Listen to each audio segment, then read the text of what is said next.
Hi viewers, నేను మీ లక్ష్మి. ఇండస్ట్రీలో తనకంటూ ఓ గుర్తింపును తెచ్చుకొని అమాయకమైన లుక్స్తో ఒక ఆర్య, ఒక చందమామ, ఇక శంభో శివశంభో ఈ సినిమాలన్నింటిలో తన పాత్రలో ఇమిడిపోయున్న శివబాలాజీ గారు ప్రస్తుతం నాతో పాటుగా ఉన్నారు. అండ్ ఇప్పుడు మనకి కన్నప్ప సినిమాతో మన ముందుకి రాబోతున్నారు. అండ్ కన్నప్ప సినిమా గురించి అండ్ ఆఫ్టర్ బిగ్ బాస్ తన లైఫ్ గురించి ఏంటి అనేది శివబాలాజీ గారిని అడిగి తెలుసుకుందాం. హలో శివ. హలో అండి. Hi. And Chandamama and Arya, Shambho Shiva Shambho ఇంకా చాలా సినిమాలతో మా ముందుకు వచ్చారు. అండ్ మీ అమాయకమైన లుక్స్ అంటే మాకు చాలా ఇష్టం. Thank you. సో నిజంగా అలానే ఇమిడిపోయి ఉంటారు. ఈ ఫేస్కి లుక్స్ ఎంత చక్కగా ఉంటాయో అని. ఎలా అనిపించింది? ఒకవేళ అంటే నాకు డౌట్ వచ్చింది, శివబాలాజీ గారు యాక్టర్ కాలేదు అంటే రంగాన్ని ఎంచుకుని బిజినెస్ మ్యాన్, ఇండస్ట్రియలిస్ట్గా ఉంటాను నేను. ఇండస్ట్రియలిస్ట్ నుంచి నేను యాక్టర్ అయ్యాను నేను. సూపర్. అంటే ఎవరిదైనా ఫోర్స్ఫుల్గా వచ్చారా అవ్వాలి అనుకుని? లేదు, ఇట్ వాజ్ ద ప్యాషన్. తర్వాత ఇప్పుడు అనిపించింది డెస్టినీ, అదంతే. సూపర్. బిగ్ బాస్లో ఎలా ఎంటర్ అయ్యారు? బిగ్ బాస్లో వాళ్ళు ఆఫర్ చేశారు. సో ఫస్ట్ వద్దు అనుకున్నాము. తర్వాత అందరూ వెల్ విషెస్ అంతా ఇది మంచి ఆపర్చునిటీ, వెళ్ళి ట్రై చేయన్నారు. సో మా ఇంటి వరకే తెలిసిన ఒక సీక్రెట్ అందరికీ తెలిసిపోద్దని చెప్పేసి వెళ్ళకుండా ఉన్నాను.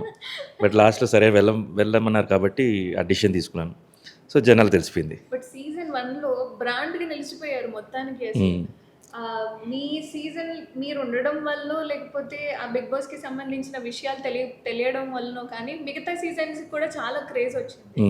బట్ ఆఫ్టర్ ఇప్పుడు మెల్లిమెల్లిగా తగ్గుతున్నందుకు కారణం ఏంటి అనుకుంటారు అసలు?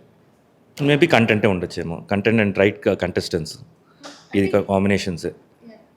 బట్ పాత కంటెస్టెంట్స్ అందరూ కూడా మళ్ళీ రీఎంట్రీ ఇచ్చిన వాళ్ళు, గెస్ట్ అపీరియన్స్లో కనిపించిన వాళ్ళు ఉన్నారు. మళ్ళీ మీరు రాకపోవడానికి కారణం ఏంటి? నేను మేబీ మళ్ళీ కంటెస్టెంట్స్గా నేను వెళ్ళనేమో. నేను ఆఫర్ వచ్చినా కూడా నేను వెళ్ళలేను.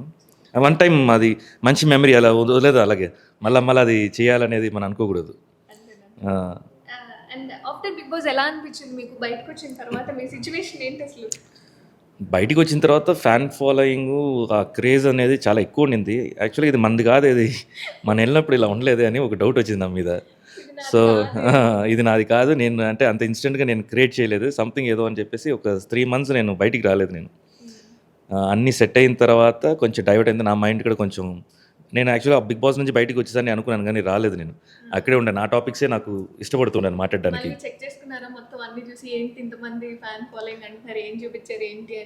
లేదు, చూసుకొని నేను కొన్ని ఎంజాయ్ చేసుకున్నా. అంటే అది మెమరీస్, మంచి మెమరీస్.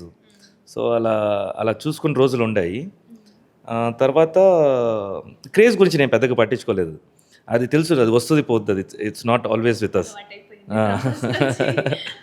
సో దాని గురించి పెద్దగా పట్టించుకోలేను. బట్ వాట్ వి యామ్, ఎందువల్ల ఎంత క్రేజ్ వచ్చింది ఏంటంటే ద యాటిట్యూడ్ అండ్ నా క్యారెక్టర్ అనేది నచ్చింది కాబట్టి I was close to their houses.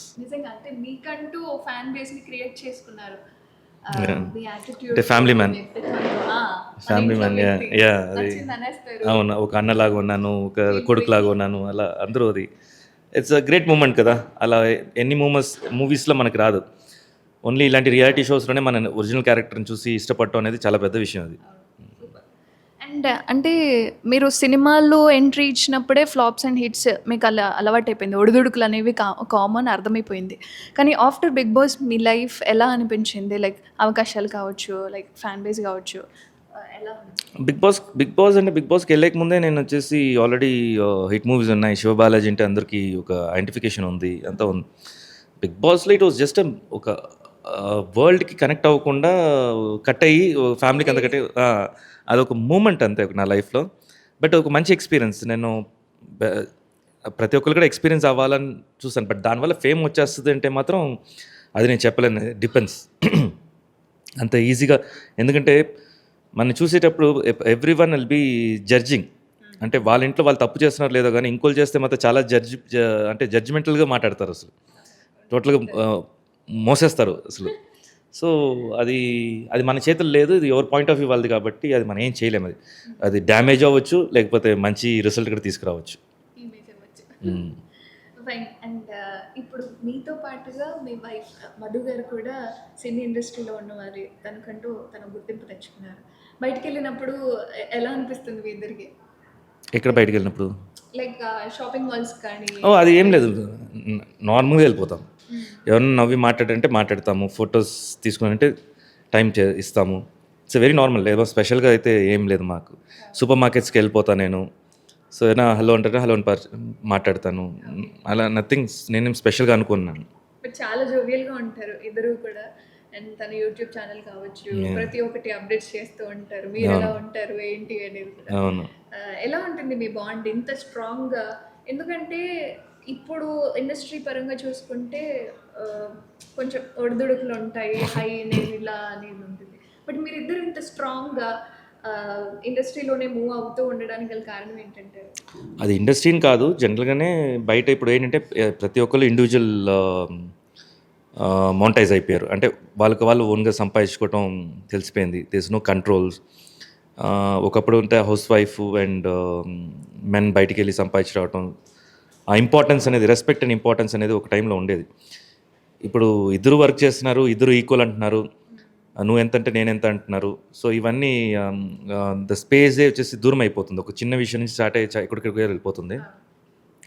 But if you give, ఆ ఫేస్ రాకూడదని చెప్పట్లే, ప్రతి ఒక్కరికి వస్తుంది ఆ ఫేస్. బట్ ఆ ఫేస్ దాటి కలిసి ఉండటమే పెళ్ళి, అంతకుముందు పెళ్ళి కాదు అది.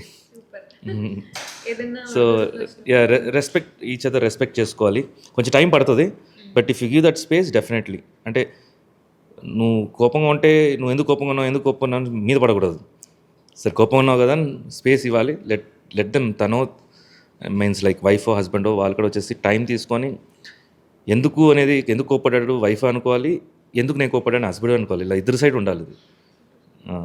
సో యా, వాళ్ళు ఆ ప్రాబ్లమ్స్ వాళ్ళు మాత్రమే తీర్చగలుగుతారు. థర్డ్ పర్సన్ మాత్రం ఎంటర్ చేయదు నీతో. ఫైన్. కన్నప్ప ఈ అవకాశం మీ దగ్గరకు వచ్చినప్పుడు అండ్ మధు గారికి మీరు చెప్పినప్పుడు మీ రియాక్షన్ అండ్ మధు గారి రియాక్షన్ ఏంటి? ఏం లేదు, జస్ట్ కన్నప్పలో ఇలా అడుగుతున్నారు, సార్ పక్కన ఉండాలంటున్నారు, ఎంతవరకు బాగుంటాయి, మరి నుంచిన క్యారెక్టర్ అయిపోద్దా అనేది ఒక డౌట్ ఉండింది. బట్ సారే వచ్చేసి అడిగారు కాబట్టి అదొక ప్రెస్టీజియస్ కాబట్టి వన్ డే టైం తీసుకొని ఎస్ చెప్పేశాను. రిగ్రెట్ అయ్యారా? లైక్ రిగ్రెట్ చేయకపోతేనే రిగ్రెట్ అయ్యిండేవాడిని లైఫ్లో. ఎప్పుడు జనరల్గా నేను రిగ్రెట్ అవ్వను దేనికి, ఇది చేయకుండా ఉండే మాత్రం డెఫినెట్గా రిగ్రెట్ అయ్యిండేవాడిని. ఎందుకంటే అంత మంచి మెమరీస్ ఉన్నాయి అసలు ఆఫ్ ది స్క్రీను, న్యూజిలాండ్లో కానీ ఇక్కడ కానీ. మోహన్ బాబు సార్ తోటి అంత క్లోజ్గా ఉండటం జరిగింది అక్కడ న్యూజిలాండ్లో. ఆయన్ని క్లోజ్ దగ్గర నుంచి చూసామంటే we will enjoy like anything.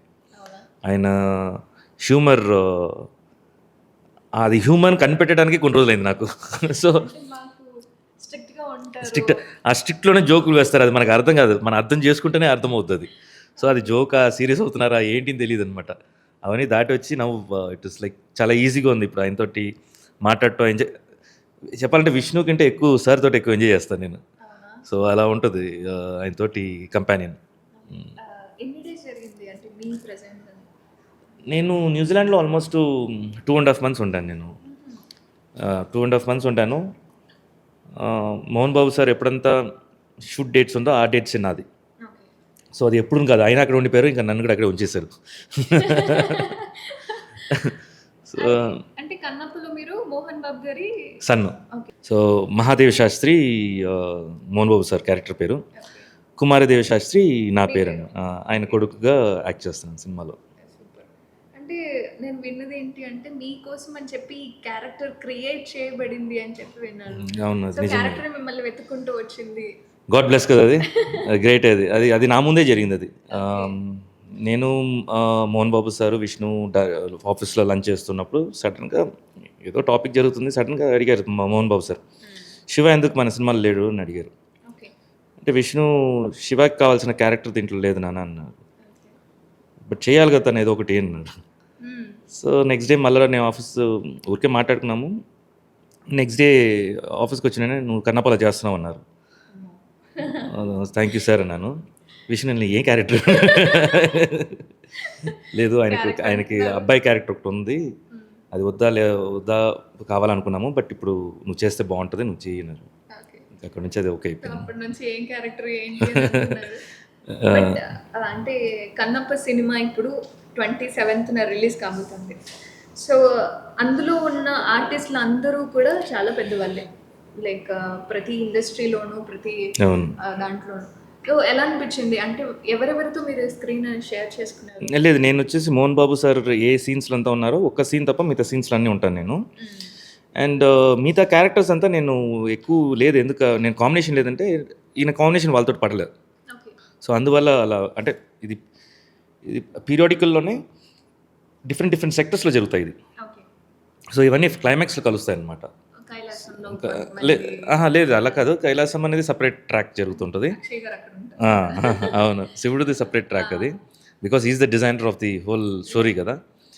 So మిగతావన్నీ వచ్చి ఆ తిన్నడి నుంచి కన్నప్పగా ప్రిపేర్ చేసే టైప్లో ఆ గ్రో మీన్స్ ఆ జర్నీలో వీళ్ళందరూ వచ్చి వెళ్తుంటారు. ఓకే. మేమైతే వాయులింగంని కాపాడే గ్రూపు. ఓకే. సో సంరక్షకులుగా ఉన్నారు. అవును. అంటే విష్ణు గారితో అండ్ మోహన్ బాబు గారితో మీ స్క్రీన్ అనేది ఉంటుంది అనుకోవచ్చు. అంటే నాకు వచ్చిన సందేహం ఏంటంటే శివ బాలాజీ అంటే కన్నప్ప సినిమాలో మీకు అవకాశం వచ్చింది అంటే శివుడే ఒక కారణం అని అనుకోవచ్చు. ఉండొచ్చు, 100% ఉండొచ్చు. ఆయన బ్లెస్సింగ్స్ లేకుండా ఏమీ జరగవు. ఇప్పుడు మన ఇద్దరు కలిసి ఇంటర్వ్యూ చేస్తున్నాం కూడా ఆయన బ్లెస్సింగ్స్ తోటే ఉంది. So everything is connected.